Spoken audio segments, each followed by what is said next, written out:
Bueno, y vamos a empezar una serie de encuentros o de mensajes sobre encuentros que Jesús tiene en los evangelios con diferentes personas, ¿no?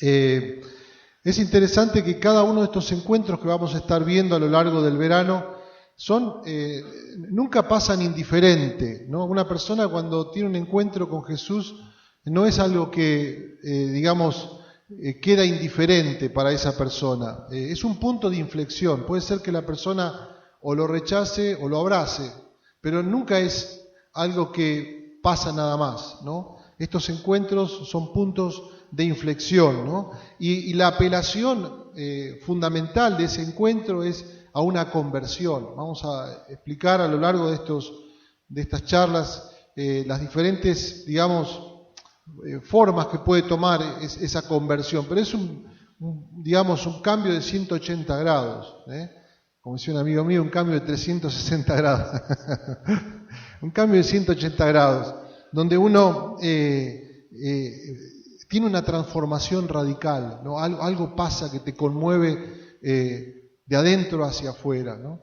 Y eso es el cristianismo. El cristianismo se trata no de una cuestión intelectual, meramente intelectual, o una cuestión, de domingos, sino es una apelación a una transformación radical a través de un encuentro con Jesús. C.S. Lewis decía, el cristianismo no se trata de que estamos queriendo hacer a las personas gente más buena o mejores personas, sino de hacer una nueva clase de humanidad. Eso es lo que Cristo viene a plantear, una nueva clase de humanidad. Y en esta historia que hemos leído, que es la historia de Zaqueo, que es una historia que para aquellos que están años en la iglesia, es una historia muy conocida. Cuando uno era chico, que las escuchaba en las historias que llamamos de catequesis o escuela dominical, no es solamente catequesis referida a la iglesia católica, en iglesias evangélicas también se habla de catequesis, y hablábamos de esta historia de Zaqueo, ¿no? Y siempre elegíamos uno más chiquitito para que se suba a un árbol, ¿no? Arriba de otro, y hacían toda yo tengo muchos recuerdos de esa, ¿no? Me tocó hacer de Zaqueo y me tocó hacer de árbol, así que pero es una historia muy conocida. Me pareció interesante poder arrancar esta serie con esta historia, ¿no? Y vamos a ver la historia como es recorrida por el evangelista, como le escribe Lucas. Que interesante también, la mayoría de los encuentros que vamos a mencionar tienen que ver, o vamos a referirlos al Evangelio de Lucas, ¿no? Y vamos a dividir la historia en tres partes. Primero un preámbulo, ¿no? Una introducción que se refiere al contexto, el encuentro propiamente dicho, que se refiere a una comunión y conversión, y por último las consecuencias, ¿no? De esa conversión. Entonces el contexto, la comunión, conversión y las consecuencias. ¿Quién era o qué clase de persona era Zaqueo, ¿no? Aparte de que era bajito, nos está hablando de un cobrador de impuestos, era un líder, de esos cobradores de impuestos era líder en su grupo, en su rubro de trabajo. Y es interesante que también menciona que era rico, ¿no? Ahora, primero, los cobradores de impuestos en aquella época, esto lo hemos dicho otras veces y lo volvemos a decir, no era gente querida, ¿no? Porque el pueblo de los judíos estaban en ese momento oprimidos por el Imperio Romano. El Imperio Romano cobraba impuestos compulsivamente y elegía a gente judía para que cobrara los impuestos a sus hermanos judíos. Y les daban la premisa de que podían cobrar, o que cobraban, que ellos querían tanto, y que por encima de eso podían cobrar lo que quisieran. Así que los publicanos, los cobradores de impuestos, se hacían muy ricos oprimiendo a sus hermanos. Así que no había nada más, una forma disgustante para un judío que ver a un publicano. Y no era solamente publicano, sino dice que era jefe de publicanos. O sea que estaba encima de un séquito y obviamente se había hecho rico, ¿no? Entonces es interesante, ¿no?, primero plantear esta cuestión, que aquí Jesús presenta a una persona que rompe paradigmas, porque hasta este punto en el Evangelio de Lucas, los publicanos para Jesús son bien recibidos, pero los ricos no tan bien recibidos. Cuando se hace referencia a publicanos, que eran ricos, considerados, pero hay como que se hace una separación entre publicanos y ricos. Una historia que relata en el capítulo 18, inmediatamente antes, habla de un rico que lo manda de vuelta. Le dice, es más difícil que entre un rico al reino de los cielos que un camello entre por el ojo de una aguja, ¿no? Como diciendo, prácticamente imposible. Lo envió de vuelta porque no quiso entregar o vender todos sus bienes y darlo a los pobres, el dinero. O sea que acá Jesús rompe un paradigma, primero para los religiosos, ¿no?, que Jesús comienza a tener un diálogo y una interacción con esta persona que es rechazada por el resto de sus hermanos judíos, especialmente los religiosos. Y en segundo lugar, para los propios discípulos, porque Jesús acá dice, no solamente lo está recibiendo como rico, una persona que tiene dinero, que tiene riquezas, y no le está pidiendo nada, ¿no? Está interactuando con él. Entonces es interesante pensar en eso. Esto era Zaqueo. Y dice la Escritura que quería ver a Jesús. Fíjense ahí en el versículo 3, dice, procuraba ver quién era Jesús.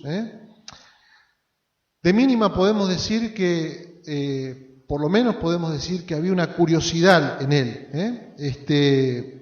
Y quizás muchos de nosotros estamos en esta instancia en cuanto a esto de la fe cristiana. Estamos en una instancia de curiosidad.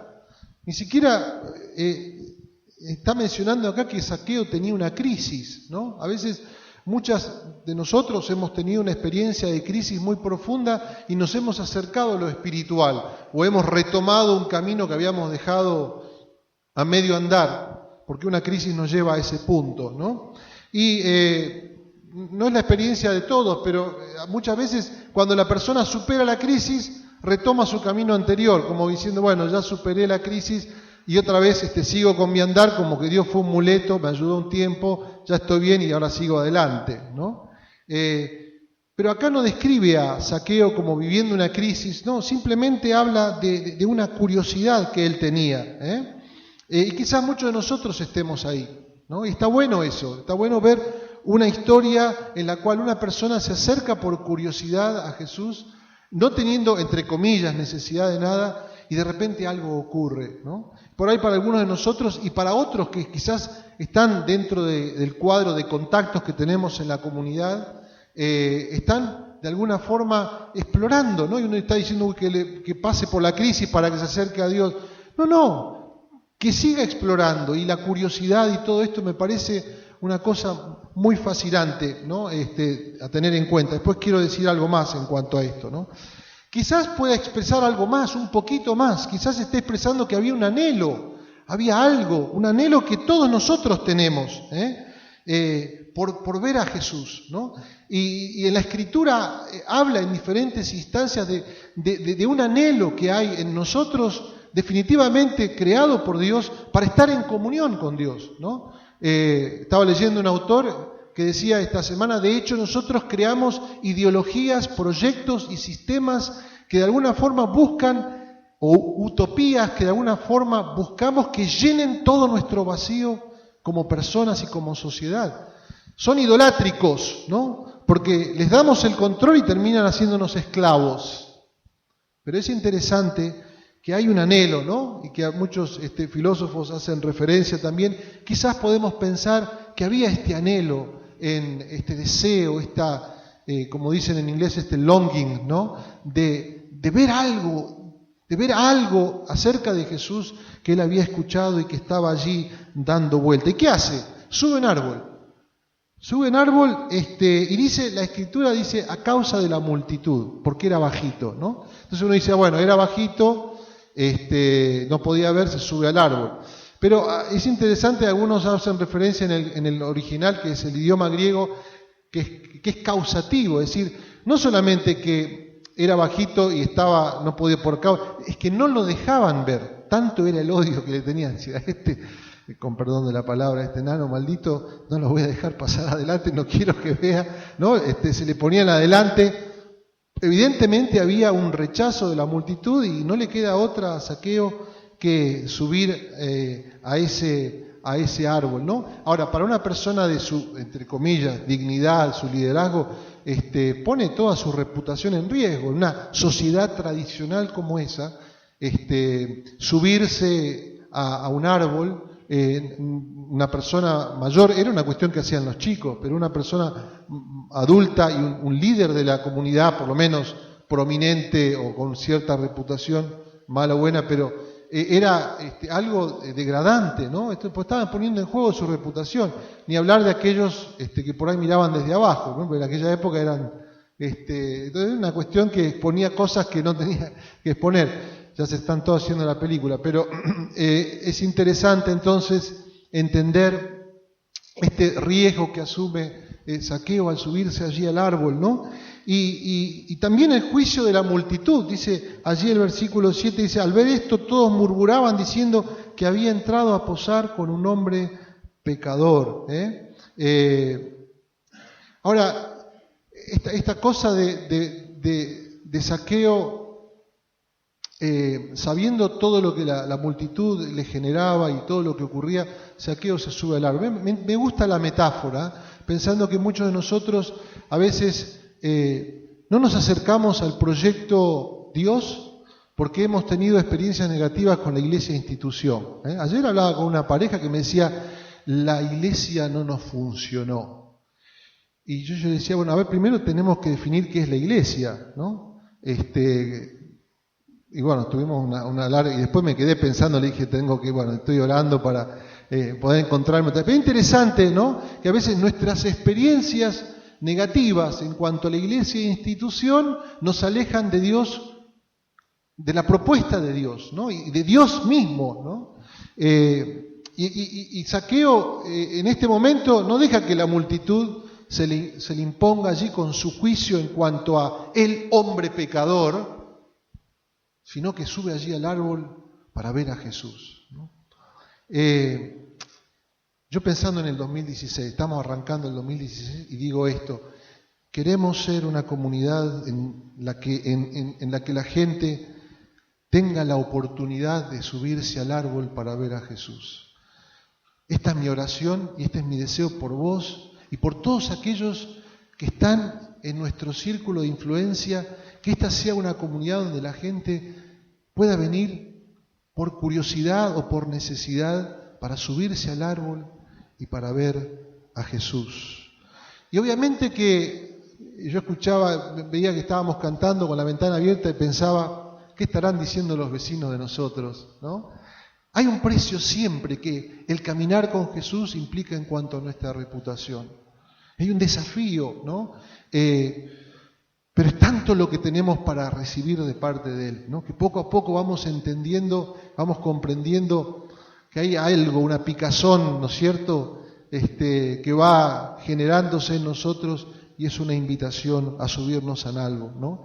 Yo te quiero alentar a que tengas la integridad intelectual para explorar el cristianismo y explorar a Jesús y explorar la propuesta de Jesús por vos mismo. No dejes que otros juicios y los juicios de otros o los juicios de tu pasado se interpongan en la posibilidad que tenés en este año de subirte al árbol para ver a Jesús. Este es un desafío muy grande. Te desafío a que tengas la integridad intelectual de poder acercarte por vos mismo y explorar la propuesta de Jesús para tu vida, ¿no? ¿Y qué sería esto de explorar por vos mismo? Está en lo que estamos haciendo ahora. Está en esta lectura abierta de la Escritura, la Biblia, la palabra de Dios, el mensaje de Jesús. Nos permite ver por nosotros mismos quién es este Jesús. Esta actitud, este hecho es hecho no solamente a nivel individual, en una sociedad individualista, es una propuesta comunitaria. Caminemos juntos y seamos abiertos para que otros también puedan incorporarse a esa dinámica, ¿no? Yo notaba esto, de tal manera que se rompa un paradigma. Para los que venimos de otras comunidades, que venimos con esta idea, así tiene que ser la iglesia. Se tiene que romper ese paradigma. Tus experiencias pasadas fueron buenísimas, gracias a Dios por ellas, o quizás no. Pero ese paradigma de cómo tiene que ser, es un desafío nuevo que Jesús nos pone en este tiempo, subirnos al árbol y ver a Jesús por nosotros mismos en una nueva realidad en nuestras vidas. Y para aquellos que venimos de ningún lugar o que venimos de experiencias negativas, que tenemos la idea no de cómo la iglesia tiene que ser, sino tenemos la idea de cómo la iglesia es, y la iglesia es entre comillas como algo negativo, también seamos desafiados. Y también pensemos que esta comunidad de fe, como yo le decía ayer a la pareja, esta comunidad de fe está en continua y en perpetua transformación, en un proceso continuo de transformación. Así que si hoy lo que es la iglesia, lo que es la comunidad, es mañana estamos creyendo que seremos transformados más y más por la gracia de Dios. Yo quiero decirle esto ya lo estamos viendo. Es un deseo, pero es un deseo cumplido, es un ya, pero todavía no. Y está ocurriendo no solamente en esta comunidad, está ocurriendo en el centro universitario. A mí me sorprendió en el cierre del año cuando tuvimos la graduación y había algunos estudiantes y pasaron algunos a contar testimonio. Ustedes saben, están viniendo a este lugar algunos que han pasado por una historia política fuerte en este país. Estoy hablando de la década del 90. Y que tienen nombres muy marcados en el ámbito de las leyes, en el ámbito de un montón de otras áreas. No voy a mencionar específicamente porque no quiero, pero digo, y escuchaba el testimonio de uno de ellos con lágrimas, una persona no cristiana, una persona de hecho atea, decía, vinimos a este lugar, nos trajo un amigo y nos dijeron, no, venía a este lugar porque estaban en otro lugar, en otro centro. Y dije, tenés que venir, hay algo en ese lugar. Y con lágrimas en sus ojos me decía, yo le dije a mi amigo, no vayas a ese lugar, no tienen ni aire acondicionado. Ya vamos a tener. Pero decía, hay algo en este lugar. Y dice, cuando yo me gradúe, yo quiero seguir acá, quiero seguir ayudando, quiero seguir colaborando.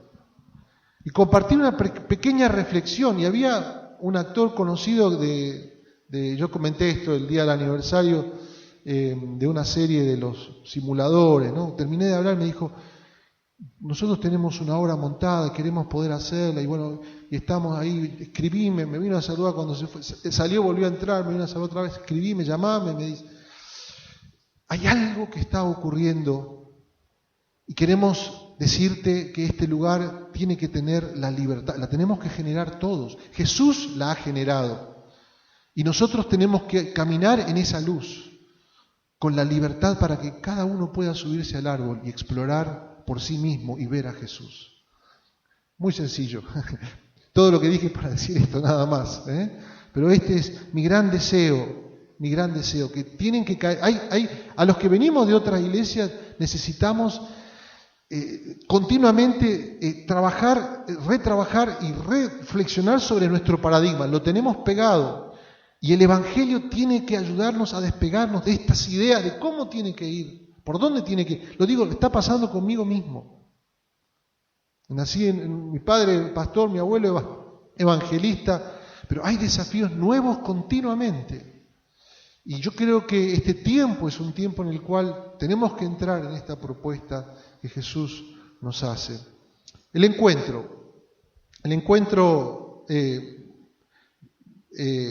habla de esa comunión que Jesús tiene y de esa conversión que genera en Zaqueo, ¿no? El cazador es cazado, porque la palabra ver o mirar se repite varias veces en varios versículos, ¿no? Zaqueo quería ver a Jesús y lo quería ver y lo vio, pero Jesús le dice, yo estoy acá porque te venía a ver a vos. O sea, la razón por la que él estaba en ese lugar, él venía desde el norte, iba al sur, en pocos días iba a morir en la cruz. Estaba en el pico de su popularidad. Lo seguían multitudes, montón de gente. Estaba en la ciudad de Jericó, a unos 20 kilómetros de Jerusalén, ya llegando casi, iban a Gamba, así que tenía un par de días más. Pero le dice a Zaqueo, por esto estoy acá, por vos. El cazador es cazado. El Salmo me acordaba que dice, mi corazón ha dicho de ti, es maravilloso, ¿no? Mi corazón ha dicho de ti, dice el salmista, y adentro del corazón dice, buscad mi rostro. Y dice el salmista, Señor, tu rostro buscaré. Te busco, Señor, y cuando te encuentro me di cuenta que vos me buscaste primero. Esa es la premisa del Evangelio. Esa es la premisa de toda la Escritura. Que yo busco a Dios y cuando lo encuentro me doy cuenta que Él me está buscando desde la eternidad. Esta es la premisa. Jesús le dice a Zaqueo, es necesario, como diría nuestro Carlitos Menem, es necesario que pose contigo, que tenga comunión con vos. Ahí el texto en el original habla de quedarme con vos. Me tengo que quedar con vos, no de pasada, tengo que quedarme con vos. Es necesario. Qué maravilloso es el orden, ¿no?, que se da. El orden es el siguiente. Le dice, Zaqueo, tengo que ir a tu casa, así como estás. Y Zaqueo es transformado. Jesús tiene comunión con él y Zaqueo tiene una conversión. Es interesante pensar en esto, ¿no? Que la religión siempre dice, cambia primero y después vas a encontrar la salvación. Jesús me dice, encontrate conmigo y vas a encontrar la salvación. Jesús le dice, hoy tengo que ir a tu casa. Y llega a la casa cuando Zaqueo dice todo ese speech y le dice, hoy la salvación ha entrado a esta casa. Él es la salvación. Él es la salvación. La salvación no es un camino, la salvación es Jesucristo. Es maravilloso ese orden que se da en ese encuentro, ¿no? Le dice, voy a tu casa así como estás. Ese planteo uno lo ve a lo largo de toda la Escritura y el planteo es este. Dios quiere tener comunión con nosotros, una amistad transformadora, una relación transformadora, volver al origen de todas las cosas. Fuimos creados para estar en comunión con Dios. Y ahora, qué interesante esa palabra, ¿no? Menai, que quiere decir, debo quedarme con vos. Ahora, la cultura de esa época era una cultura donde no cualquiera iba a comer a tu casa. Ir a comer a la casa de una persona era algo muy importante. Yo me imagino que debe ser, yo me acuerdo una vez, estaba en Estados Unidos y estaba, como quien dicen, bueno, me salen todas las otras, pero estaba así como haciendo nada, ¿no? Entonces levanto el tubo, era Thanksgiving, y le digo a un tipo que conocía, le digo, che, ¿qué tenés que hacer el fin de semana? Me voy para tu casa. Me dice, no, discúlpame, es Thanksgiving, es el tiempo de la familia. La flauta, colgué el teléfono, está todo bien. No, me pasó con esa persona, me han recibido de improviso muchas veces, pero pensé que ciertos momentos en nuestra vida son muy personales, los compartimos con gente muy, muy cercana a nosotros. Ir a comer a la casa de Zaqueo no era para cualquiera. Jesús le dice, tengo que ir a comer, tengo que ir a tener ese grado de intimidad, de comunión con vos, ¿no? Y esto es el Evangelio, ¿no? Esta es la propuesta de Jesús. Pensar en esto, ¿no? Jesús le dice, Zaqueo, bájate del árbol. Yo sé que tenés que cambiar, pero el encuentro conmigo te va a cambiar. ¿Sabes por qué? Porque yo voy a subir también a un madero. Te voy a pagar el precio de tu ostracismo, el precio de tu alejamiento de mí, el precio de tus pecados.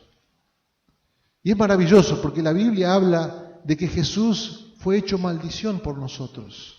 La Biblia dice que maldito aquel que es colgado de un árbol, o maldito aquel que cuelga de un madero. Qué maravillosa metáfora ver a Zaqueo descender del árbol, sabiendo que Jesús en pocos días subiría a un madero a morir en la cruz por nosotros. Esa sustitución que hace posible nuestra comunión con Dios, de tal manera que puedo acercarme a Él a través de la fe. Ahora, la pregunta, ¿no? La pregunta que tengo para hacer, y es interesante, dice que descendió gozoso, con alegría, ¿no? Y después dice un poco más adelante en el versículo 9, le dijo, mira Señor, como así interrumpiéndolo, ¿no? Entusiasmado, ¿no? Hace alusión allí el texto. Esa alegría que genera ese encuentro con Jesús. ¿Cómo está tu alegría? ¿Cómo está tu gozo? Es una emoción, no es una emoción, es algo que genera el encuentro con el totalmente otro, con ese Dios que transforma nuestras vidas. De tal manera que uno se sorprende estar en el lugar que está. Y se sorprende estar en la condición que está, de poder tener plena comunión con Dios como amigo, tener plena comunión con Dios como padre, tener plena comunión con Dios. Es algo maravilloso que genera ese gozo en el corazón. Mi oración por nosotros este año, que podamos ser renovados en esta comprensión del encuentro. Si no hemos tenido este encuentro, lo podamos tener. En algunos es algo que está y en otros va cayendo la ficha. Pero definitivamente que haya ese gozo, esa profunda sensación de satisfacción, de shalom, de plenitud que puede dar la presencia de Jesús en nuestro hogar. ¿Invitaste a Jesús a tu hogar? O en todo caso, Él te dijo, quiero ir a tu casa, y sabes que Él está diciendo, la invitación es a compartir un tiempo de comunión con Él. Las consecuencias, y terminamos con esto. Miren lo que dice allí en el versículo 8. Entonces Zaqueo, puesto en pie, dijo al Señor, he aquí, Señor, la mitad de mis bienes doy a los pobres, y si en algo he defraudado alguno, se lo devuelvo cuadruplicado. Jesús le dijo, hoy ha venido la salvación a esta casa, por cuanto él también es hijo de Abraham, porque el Hijo del Hombre vino a buscar y a salvar lo que se había perdido. Definitivamente la frase de Jesús expresa lo que había ocurrido en la vida de Zaqueo, ¿no? Pero hay algo interesante, algo que mencionaba Marcos. Zaqueo no recibe ninguna instrucción. No en todos los casos ocurre así, no en el caso de todos los encuentros ocurre así. Hay un encuentro con una persona rica antes, en el capítulo 18, y Jesús le dice lo que tiene que hacer. Acá no le dijo nada. Esto habla de que la experiencia de la conversión es diferente para cada uno, cómo se manifiesta, ¿verdad? Pero es interesante ver cómo inmediatamente él sabía que por algún lado había algo que no estaba bien. Y él dice, voy a hacer restitución. Esto fue lo que hice, esto es lo que quiero hacer. Como algo muy práctico. Algunos de nosotros estamos comenzando a caminar y hay algo que, es decir, no conocemos mucho. Y hemos hablado como desafío para este año empezar a profundizar nuestra comprensión de la Biblia, de lo que Dios enseña. Pero por ahí ya sentimos que hay algo que tiene que ser corregido, no estamos muy tranquilos. Como desafío te quiero decir, aprovechá para hablar con alguno de nosotros. Quizás alguno de nosotros pueda ayudarte y caminar juntos a descubrir qué es lo que Dios quiere. Capaz que hay algo que sentís que no está bien, que necesitas acomodar, que necesitas ajustar. Seguramente es Dios, en esa comunión con Jesús hay algo que evidentemente, como cuando la luz brilla y algo no está bien acomodado, tiene que cambiar. Sabés que tiene que cambiar. Para eso estamos. Yo le digo a la gente, a mí nada me asusta. Ya tengo tengo unos años y hace 30 años que estoy en el pastorado, escuché todo, así que no te hagas problema. Y con Marcos estamos curtidos y caminando, y todos aquellos que estamos sirviendo para servirles. Pero quiero alentarte, ¿no? Esto de, hay algo que tiene que salir. Hay una cuestión que tenemos que compartir. En algún otro momento esto nos hace bien. Y qué mejor que hacerlo a Jesús. Y la comunidad de fe nos ayuda en eso, ¿no? También no tiene que ser con todos, no tiene que ser público, pero estamos para eso. Y los ancianos especialmente. Nosotros como pastores estamos para acompañarlos en esa instancia. Pensá, seguramente que el Señor está trabajando en tu corazón, queriendo marcar algunas cosas que deben ser cambiadas. Y en lo personal, muy concreto, lo que le pasa a Zaqueo tiene que ver con el tema, con su tema, que era el tema del dinero. En términos económicos, la acción de él es la siguiente: voy a dar la mitad de mis bienes a los pobres, y si en algo he defraudado a algunos, se lo devuelvo cuadruplicado. La ley decía, más o menos, que había una regla que implicaba, un mandamiento que implicaba dar el 10% de los bienes cada año para el servicio en el templo, para el servicio de aquellos que servían a Dios, se redistribuía, tenía muchas utilidades ese diezmo, ¿no? Algunos dicen en el Nuevo Testamento, hay dos instancias en las cuales Jesús afirma la importancia del diezmo, no más, pero es interesante lo que vamos a decir ahora, ¿no? Que Zaqueo conocía muy bien esa regla, pero él dice, yo no voy a dar el 10, voy a dar el 50%. Y la otra regla decía que si le metiste el perro a uno, esa no me la grabes, pero si le metías a alguno lo engañabas y le hacías trampa, tenías que devolverle lo que le habías trampeado más el 20%. Y acá dice, Zaqueo, le devuelvo el 400%. Muy interesante. Hay algo detrás de todo esto. No tiene que ver tanto la cantidad, sino la actitud. Cuando el Evangelio te pega, hay algo que genera en nosotros, que es generosidad. Muy interesante este punto, ¿no? Pablo, hablando a los corintios, les dice, porque ustedes conocen, hablando acerca de una ofrenda que ellos tenían que dar para unos pobres, para unos hermanos que estaban en Jerusalén, y medio que se habían retrasado, les dice, los moviliza desde este lugar diciendo, porque Jesús, siendo rico, se hizo pobre, para que ustedes sean enriquecidos. Les habló del Evangelio. Cristo se humilló hasta la muerte de la cruz, y se hizo nada para que nosotros seamos dignificados, seamos transformados y salvados. Es decir, que Zaqueo ve la generosidad de Jesús y su respuesta es generosidad. Y este es un punto fundamental de la conversión, ¿no? En este área específica, que es lo que genera el toque de Jesús en nosotros, es generosidad. Generosidad en todos los aspectos de la vida. Generosidad que tiene que ver con mis talentos, con mi tiempo, que tiene que ver con mis recursos, ¿no? Y la pregunta no es, bueno, ahora que Jesús me tocó, ¿qué es lo que debo hacer? ¿No? Como poniendo acá la regla, ¿no?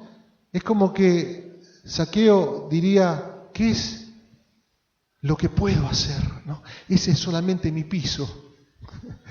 Y Zaqueo dice, mi piso era el 10, yo doy el 50.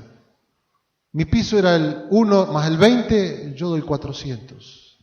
Es interesante ver esa dinámica de lo que genera en nosotros ese encuentro con Jesús, específicamente en este área de tu vida. En el caso de Zaqueo tenía que ver con poder, con el poder. El dinero es poder. Tengo un libro que estoy leyendo, Jacques Ellul, Money and Power, que seguramente Richard, que es el experto en economía, lo ha leído, pero muy interesante, ¿no? El dinero es poder. ¿Y sabe lo que está haciendo Zaqueo? Renunciando al poder. Su dinero le había dado poder. Y él está renunciando a ese poder. De tal manera que dice, no es mi poder, sino es tu poder. El poder de Jesús, la propuesta de Jesús. ¿De qué forma esto se va a manifestar en tu vida? Y estoy hablando específicamente en este área. No lo sé.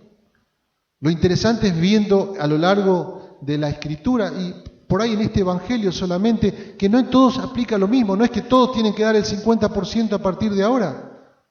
Pero sí la Escritura es claro que hay un 10% que marca, que tiene esa relación de decir, no me controla mis bienes a mí, hay alguien que me controla, que me ha ganado el corazón con su generosidad. Ahora, cuando hablamos del tema del diezmo, todo el mundo agacha la cabeza, mira para otro lado. Yo quiero decirte algo, yo tengo profunda convicción en cuanto a este tema. Y te voy a decir algo que algunos me van a echar de acá. Te voy a decir esto, yo no tengo miedo de que vos seas generoso en el lugar donde vos sientas de ser generoso. No tiene que ser en este lugar. El reino de Dios trasciende este lugar. Pero que escuches la voz del Señor. Como te ha tocado Jesús y como va tocando Jesús, tiene consecuencias que parten no desde el debo, sino desde de dónde puedo. Generan en nosotros esta generosidad. Y otra vez repito, en el tiempo, en mis talentos, en lo que tiene que ver con mis recursos, allí donde Dios toque mi vida. Y yo quiero ser en ese sentido muy claro. Quiero que esto sea algo que podamos trabajarlo en comunidad, pero que sea algo muy particular y personal a cada uno. Acá no hay compulsión, ni hay una cuestión de controlar, esto es una cuestión entre vos y Dios. Pero decirte que el Evangelio y la palabra apelan a estas cosas de una forma muy sencilla. Ahora, quiero pensar, ¿no? ¿Cómo podemos hablar mucho más? Mira, te voy a decir algo, anoche dormí 2 horas, pero no 2 horas porque no podía dormir de pensar en todas las implicancias que tiene esto. Pensando esto a nivel personal, pero a nivel macro, cuando Jesús toca nuestras vidas, las implicancias socioeconómicas que tiene el Evangelio en nosotros. Yo pensaba en esto. Zaqueo rompe paradigmas, rompe por lo menos 2 paradigmas. El primero, el paradigma religioso. El paradigma religioso era 10 y 20. Lo rompe. Y rompe también el paradigma de greco-romano, ¿no? Sobre todo bien, tendrían otras leyes de restitución y otra forma de trabajar con los pobres, con las limosnas y todo lo demás. ¿De qué forma cuando afecta el Evangelio en nuestra vida y la conversión, el toque de Jesús tiene implicaciones macro a nivel socioeconómicos? Yo pensaba en 2 palabras en el hebreo antiguo, una palabra que tiene que ver con la palabra justicia, sedaka, y otra palabra que tiene que ver también con la palabra justicia, que es mispá. Mispá tiene que ver con la restitución, es lo que hace aquí Zaqueo, restituye al que le hizo trampa.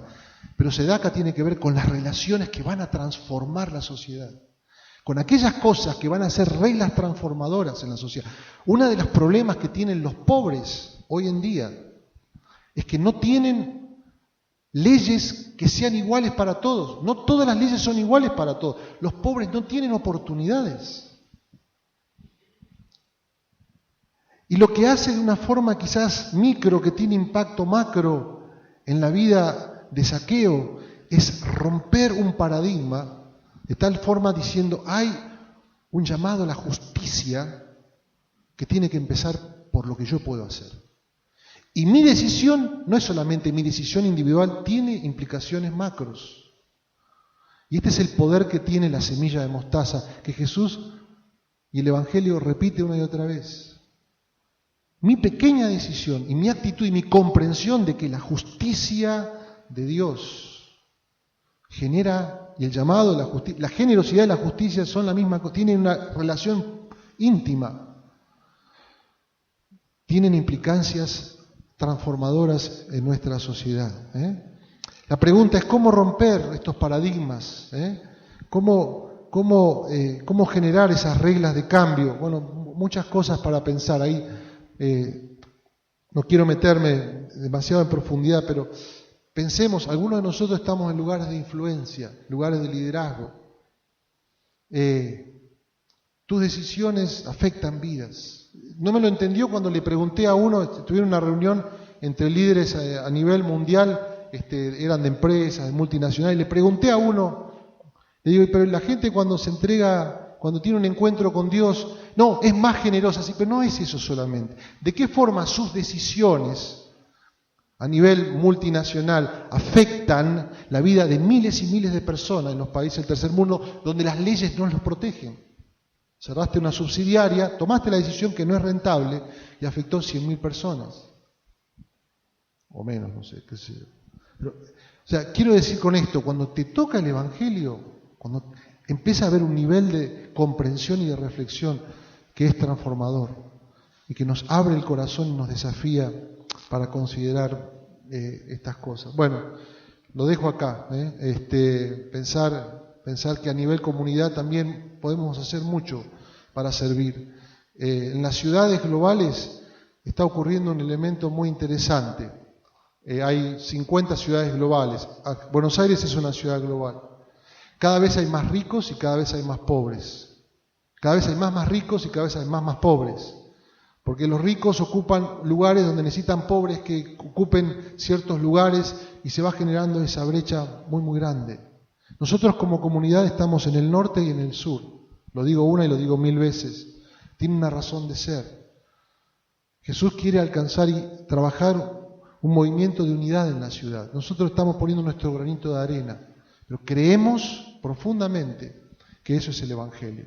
Así que acá a lo largo de este año puede haber algún deseo de parte de nosotros de decir, ¿de qué manera puedo servir? ¿De qué manera me puedo meter? Estamos luchando, ya yo estoy transpirando, llegué el viernes y me tuve que ir porque estaba una ministro de la ciudad y qué sé yo, están queriendo inaugurar algunas cosas que estamos queriendo hacer y corriendo y transpirando. Yo decía, pero nos metimos en camisa de 11 varas. Bueno, es el precio de servir.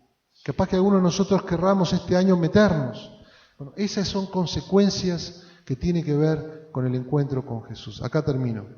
Vamos a orar y vamos a prepararnos para compartir la cena.